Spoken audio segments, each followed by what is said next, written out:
Müəllimlik həm qədim, həm də şərəfli peşədir.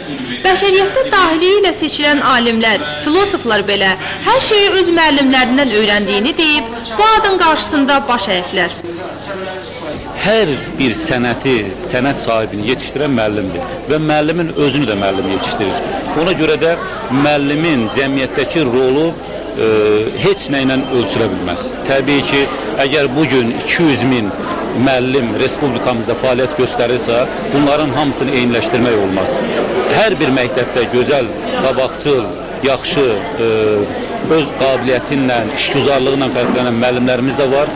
Əlbəttə, siz dediyiniz yöndə, yəni bəli, müəyyən müəllimlərimiz var ki, onların bugün biliyi, qabiliyyəti bizi qane etmir. Müəllim həmişə öyrədən, elm verən mənəvi sima kimi tanınıb. Lakin bugün bu peşəyə, bu ada ləkə gətirən insanlar da az deyil. Bunu hətta müəllimlər özləri də etiraf edirlər. Müəllim bütün dövrlərdə ustad olur, bütün dövrlərdə müəllim öyrədən olur. Müəllimləri heç zaman məzəmmət, heç zaman onları mühakimə etmirlər. Çünki onlardan öyrənirlər, onlar öyrədəndirlər.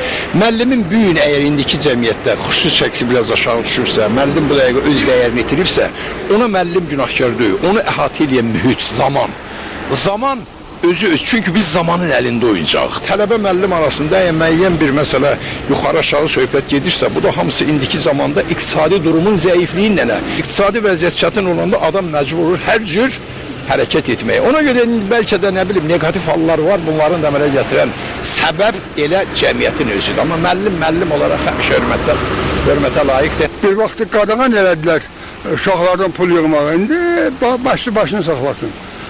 Rüşvət baş alıb gedir. Balaca uşaqlar da bilir ki, rüşvət alınır. Mütləq pul verməlisən. Bu nə demək? Əvvəllərdən rüşvətxorluq o qədər yox idi, var idi. Var idi da müəllimdən rüşvət alın, müəllimdən rüşvət alma yox idi. Orta və yaşlı nəslin nümayəndələri öz dövrlərinin müəllimləri haqqında çox yüksək fikirdədirlər. Bəs bugünkü şagird və tələbələr necə? Pedaqoqlarından razıdırlarmı? Şübhəsiz ki, biz müəllimlik adını daşımağa layiq olan müəllimlərdən nəsə götürə bilirik. Amma elə müəllimlər də var ki, sanki onların adları müəllimdir, amma onlar müəllimlik peşəsinə bir peşə kimi, şərəfli peşə kimi yanaşmırlar. Elmləndirməkdənsə də o insanlar bizə özlərinin çörək ağacı kimi baxırlar. Güclü müəllimlər var, savadlı insanlar var, düzdür. Buna yəni söz, şübhə yoxdur. Amma hardasa deyək ki, 65-70% desək ki, belə gəlir, haradasa o bayaq dediyim kimi öz fikirlərini çatdıra bilmir. Yəni gəlir boş-boş danışır.